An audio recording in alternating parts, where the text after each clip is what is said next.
Hello Card Chats members, this is Owen Gaines, aka QTip, and for this month's video with dragthebar.com coaches, I'm going to be talking about the bell-shaped range. If you haven't heard of that, it comes from my book, my new book, Whole Card Confessions, that you can find at qtippoker.com.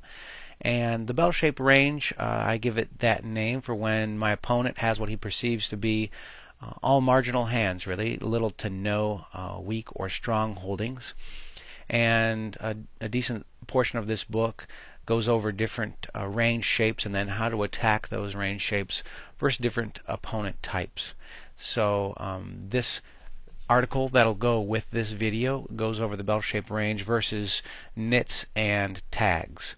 So I'll let you go ahead and read that article. If you have any questions, just let me know. For the remainder of this video, I'm going to go over some things in Hold'em Manager and then go over some hand examples where I use this concept. So you can test your results with your actions attacking a bell-shaped range. And as you see here, I made a filter. And basically all you can go to the filters. This is Hold'em Manager, and you can say where your river, where you bet the river and the river bet divided by the pot size is greater than 1. I have 278 of those hands. Oh, the other filter I put in here, I'm sorry, is where my hand is less than 2 pair, so 1 pair or less. Because most of the time that's when I'm making this play as a bluff. So 278 hands, obviously the big blinds per 100 is way up there with some good winnings. And what I did was marked 5 or 6 of these just to go over here in this video, so I can give you an idea of where I've used this. So here we are at a table that actually doesn't look all that inviting. Looks like some pretty decent players, and looks like really the target at the table would probably be this player to my left, who's a 30-12 over 138 hands. I raised a 7. I guess the raise is okay. I can probably anticipate getting called by this button a decent amount of time, but I go ahead and make the raise. The hand's going to play okay, and the flop is low and coordinated. I imagine I made a c-bet here, just because I feel like I could probably get quite a few overcards to fall. Maybe some missed aces that aren't like ace-2 or ace-5 or ace-7 probably, and there's lots of kings and queens that I'm losing to, and I get to, I keep the initiative. I decide what I want to do on future streets, so I bet $12 into 17, where he needs to fold, say, 40% of the time or so, and he goes ahead and just calls. Now, this guy isn't like a nit or a tag really so far, and a 30-12 is the type of player I think that's probably read some poker books and has an idea about hand selection. He's obviously not ridiculously loose, but his PFR there's a large gap between that and his VPIP, so he's probably not a real aggressive player. But for the most part, with a board like this, if a player has a big hand, he's normally going to raise. A lot of players will raise any flush draw here as well. So I consider him probably to have a marginal hand. He might even have something as strong as pocket tens at this point. When the 3 comes, I don't double barrel here because I think pretty much anything. Well, we'll just say the vast majority of his calling range on the flop is going to call on this particular turn. Fortunately, there are very few 3s I think that are actually legitimate. An ace-3 is a possibility, but outside of that, I think we're going to have a lot of like 6-7, 8-6, 6-5, 4-5s. Who knows? 9-6 suited, pocket 7s, as I said, pocket 5s, and all the way up to pocket 10s. I think we have a lot of stuff like that. And then maybe an occasional float. But after he checks back, I imagine if he would have bet, I just would have folded.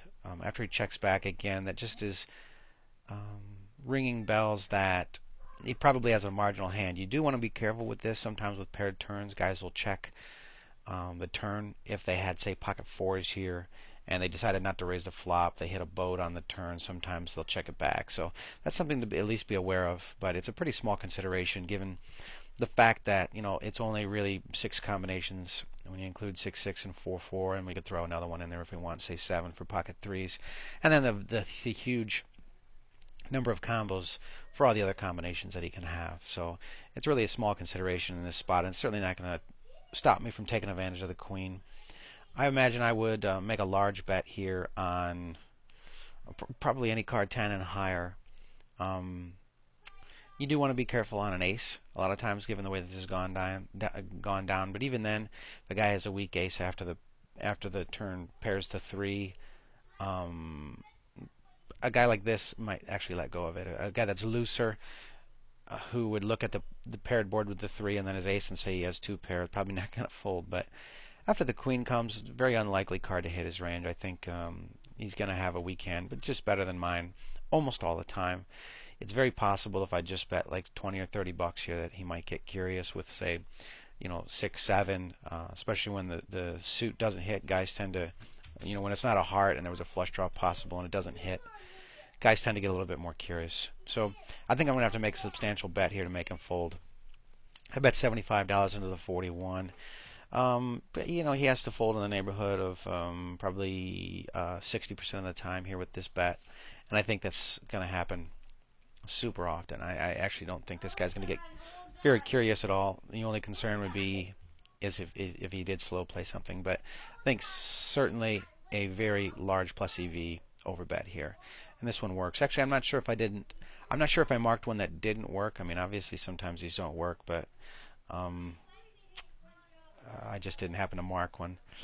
So here at this table, we have the target to our right, obviously a 47-17, and I look to play as many hands as I can with these players. I mean, flatting an under the gun open with King Jack offsuit in +1 isn't always the best idea, but so far this guy has raised 75% of his hands in early position, and I think King Jack is doing really well here. I'm going to be in position against him and play the hand out how I want. Now, since I overbet the river here, this isn't obviously, again, a nit or a tag, but I remember this hand actually, and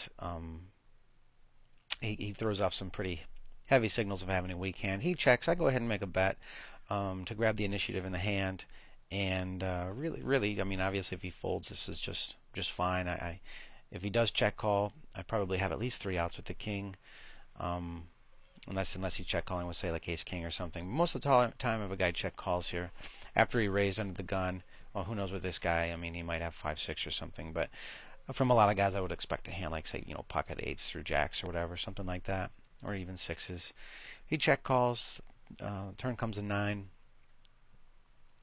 I decided to check back here. I'm not really sure, actually. I think looking at it, I would have preferred a bet. This is the type of spot where I like to bet, say, 20 bucks. And if he continues his passive nature with a check call with 20 bucks, I really like the way it's set up. He's going to have $90 left, or I'm sorry, $110 left, and the pot will be 80 bucks. So I have a nice river over bet shove there that I can do if I want. You do want to be careful with things like this. It's nice to know if a guy will slow play a hand out of position on a suited board, things like that. And actually, those are some of the things that make it a lot less likely. The fact that the board is suited, the fact that he is out of position. Guys tend to slow play a lot less often in those scenarios. If the 5 was the 5 of diamonds and he was in position, then we'd have to be more concerned about it. I check back, and then he checks the river again. So basically, he's got some hand semi-proud of. He doesn't like it very much. He's not really trying to get value for it, and I think I just put them all in. You know what? A bet of 90 probably does the same thing, actually. But I don't mind this at all. We are putting in, say, 4 times more than the pot or whatever, and it is going to have to work probably in the neighborhood 80% of the time or something. But I think it easily does. And so anyway, this is another spot here where I attacked a bell-shaped range, and it worked.